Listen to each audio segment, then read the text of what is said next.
let's start this thing out. Hey guys, what's happening? It's Ike from Flipside Music, and I am here with Dylan. And welcome to Season 2, Episode 38. Yes. We're closing in on the last bit episodes of the season. We don't know exactly how it all works. Yeah, I think we're just gonna do every year as a season. Yeah, I think that's gonna be the easiest way. And however many episodes is just however many we get to in that year. Yeah, that's it.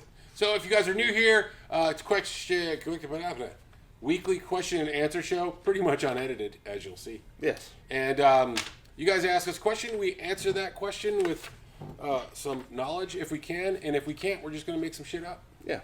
We have good guesses generally. Yeah, we do pretty good. Generally. So, jumping right into it, our buddy RNA Music, and deep in the heart of Texas, Ryan and Angela. Super cool people. Check them out on their YouTube channel. Very, very sweet folks. Ryan asks us a 3-part question. What's your best-selling amp? Number 1. The one you sell the most units of. I guess that's the same question. What's the number 1 selling guitar y'all got? He's from Texas. Y'all. And number 1 selling pedal. So I'll say...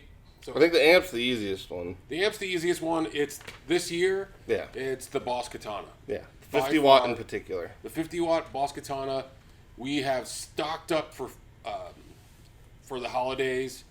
Yeah, it's the most units of one amp we've ever bought too. And there's the phone because it won't stop ringing. It won't stop ringing today. So you guys, we're just gonna have to let it ring. One more ring and I think we're good, right? I think so.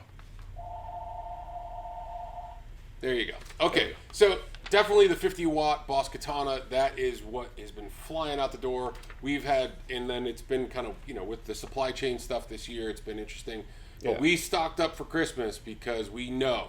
So we have a pile of them here, and then we got a few more in the back. But that's the number 1 on the amp side. What would you say on? Well, I'll let you. Well, I was gonna say in terms of if you want to clarify even like that amp versus even tube amps, I think the Blues Deluxe is still probably the Blues probably Deluxe our number 1 tube amp sold. Yeah.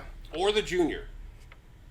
No, I still think the Deluxe. It's between those two. Yeah, no, you're right. I guess we do move a fair amount of. That's true. The Tweed Blues Junior is one that moves pretty because it just sounds great. Yeah. And then for the next step up, I would say the Blues Deluxe. Yes. And those are probably the 3 that we sell the most. Yeah. This year that we've sold the most this year. Yeah. In terms of pedals, that's another tough one. I mean, I would say... What is the number 1... If you had to guess what our number... We could have ran a report, but that's... Yeah, we could have, yeah. Number 1 currently... Honestly, this year, I think it's been the Iridium for the most part. That one's... Yeah. In terms of consistently moving out of the same unit, that's... Well, yeah... Because, I mean, we've had a little bit of a slowdown with some of the J-Rocket. Like, in previous years, it was always the Archer and the Dude. Those were always, like, the number 1 and 2.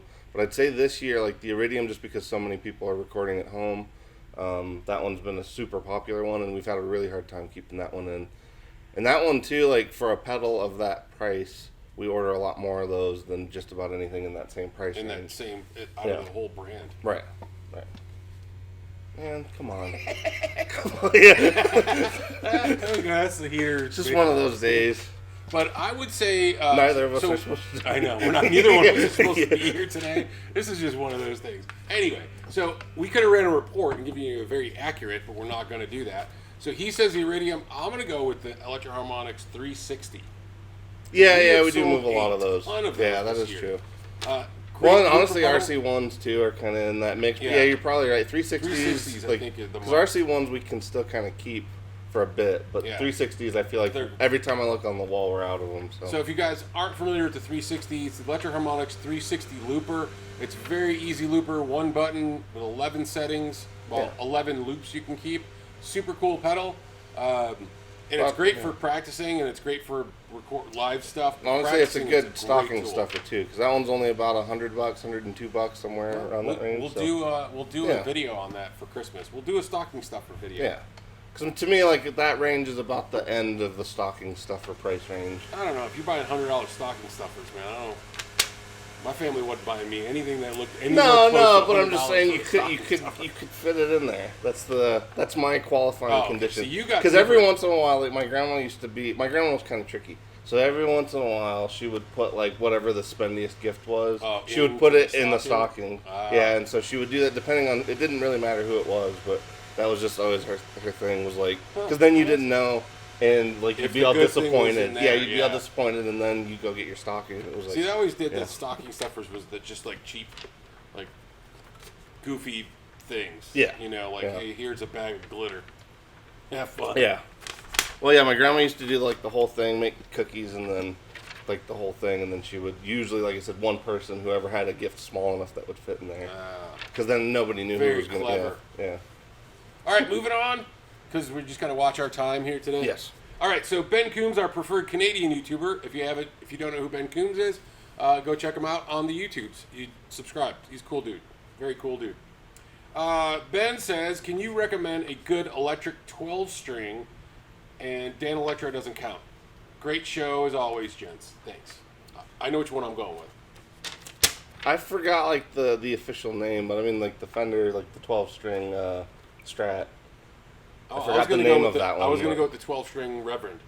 Oh yeah, no, that's a great one. That is a great one. Check that one out. I was gonna, and just like Dylan, I forgot the name of it too. So. Yeah, I was gonna say I forgot the model name, but there's a 12-string Strat basically that Squire I think was even doing a classic vibe version of briefly. I don't know if they still have that one, but that one was pretty awesome. We've had a few customers that have like brought those in for setups and things, and that one was always pretty cool. They're a lot of fun and not like I feel like a 12-string. I mean, unless you're playing in like an alt band from the 80s, like 12 strings are not like everyday things. Like you're not living on it. You know, like yeah, so it's like that's one I feel like it'd be hard to. I mean, you could, I'm sure, but you might not want to invest the most in if that's something you just want to have some fun with. It's just going to spend too much money on strings. That's too many strings to. I don't even want to tune the 6. I got yeah, all that intonation and all that extra. Yeah, forget it. But I would go with the Reverend. Check that one out. It's a really cool guitar. Yeah. I can't remember the name of it right now. I'm terrible with names in general. Even, show prep. Yeah. We do a lot of it. Okay, so moving on, and this is our last question, and it's a big question. Yeah, so this one has some context. It's from Colin James. Basically, he bought a Schecter E1, and the previous owner apparently rewired it, but left the original pickups in it. He was having some major noise issues from the guitar, and he'd narrowed it down to that guitar because he wasn't getting it from any of his other guitars. So he was basically asking, now that he's gone through it, he kind of has his fix, but he was thinking it would be a good topic of like what would be the suggested fix for somebody experiencing noise issues on a particular guitar, and like how do you narrow it down to what it might be.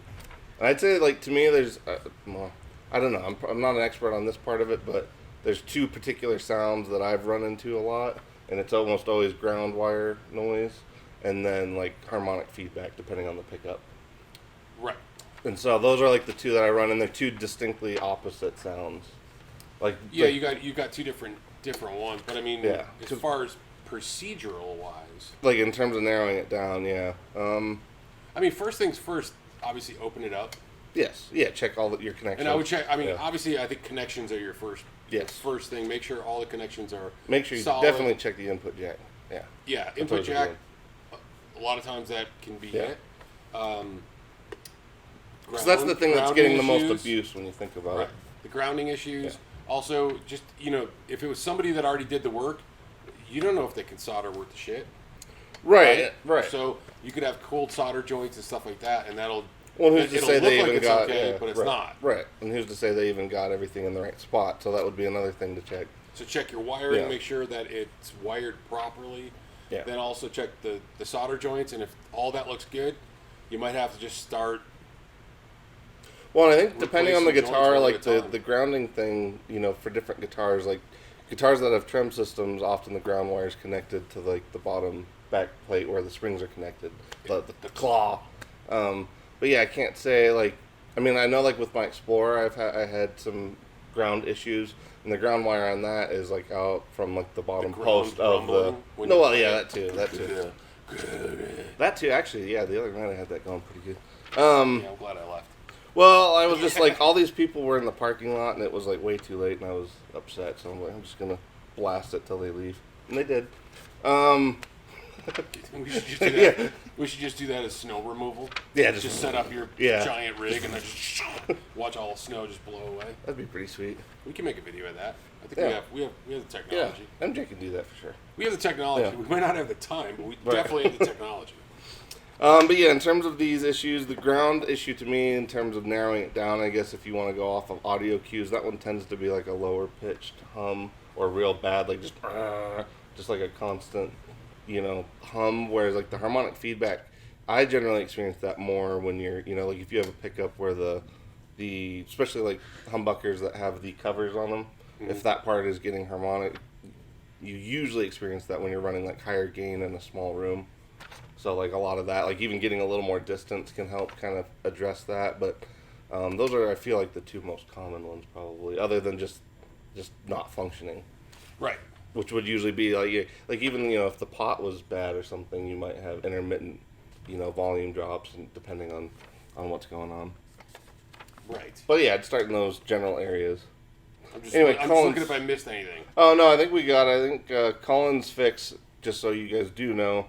Essentially, he did just replace the pickups and redo all of the wiring, and that addressed it. But he was just obviously thinking it would be a good topic, and it was. It's definitely a good one that I feel like a lot of people, if you're in the DIY crowd, you're gonna run into this at some point. So you just want to go step by step. Remember what you did, test. Remember what you did, test.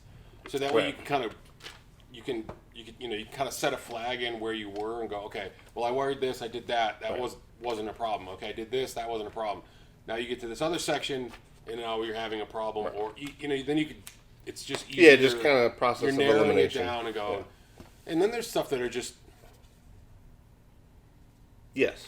Well, yeah, and those you just gotta. What to do, you just gotta take it to somebody sometimes and ditch it. Well, that too. or even just rewire the whole thing. Rewire the whole thing, and then you got fresh stuff in there, and especially when other people have wired, because, like I said, you don't know what their skill level is. You don't know if they're good at soldering. You don't know what they're doing or what. Well, it's weird that they rewired I heard this it with thing from a guy that sells bananas on the corner, right. And he said that if I did this, I could treble bleed off the thing, and then it's a double switch XYZ connection. Yeah. It's really cool. Really takes the, and you're like, okay, man, that's cool. I'm just going to cut this thing. Well, yeah, because sometimes just a fresh start is the best start. So I agree. Yeah. Just start over. I think we've all done that, where we just are like, you know what? The hell with it. I did that with my Explorer. Take it all apart, clean it up, and then just start fresh, like you're just like. Well, I was going to say, if you've been watching previous episodes with the Explorer, or about that issue that I had with the Explorer when I took it to an undisclosed store. That's right. Yeah, so then that is an instance where I literally just took everything out of the whole thing, and I honestly get funny issues like the finish in one spot. I have no idea, but if you run your hand just across it in just one distinct spot, it'll make that little crackle. See, because I've heard they've taken laundry sheets and stuff. It's like a static electricity deal.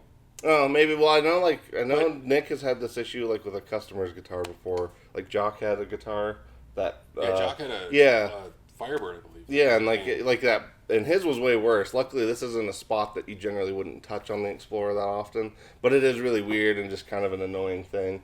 But ever since that incident with that store, I've had issues with that guitar in terms of that. But when I rewired the whole thing, I finally at least got it playing correctly and sounding correctly, and my 72 Greco has a weird vibrational thing happening. Oh, really? Oh, is that like a weird rattle in the pickup or something? It's not it's a vibration. It's really weird. Like a resonant frequency or something. Feel the vibration. Yeah. Sorry, Marky Mark. Yeah. Well, if Nico. But if I play it literally there's something is vibrating.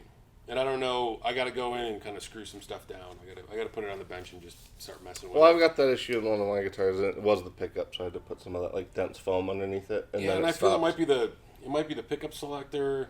I don't, because it seems like it's coming from that area, but it could be there is a little bit of wiggle in the pick guard, so it might be that. I don't know. Oh, where I gotta get it. Yeah, I got to get it on the thing, but it's driving me. It's one of those things where I'm like, I'm okay. I'm like, I got to fix it now. Yeah. It's making me crazy. Yeah. No, those things are cumulative for sure. Yep. All right. That's it. Well, yeah, we got to get to it. So please, if you're still here, like, subscribe, hit the bell, ask us a question for next week so we got something to talk about. And that's it, right? Yep. See you guys. Yeah, stay healthy out there.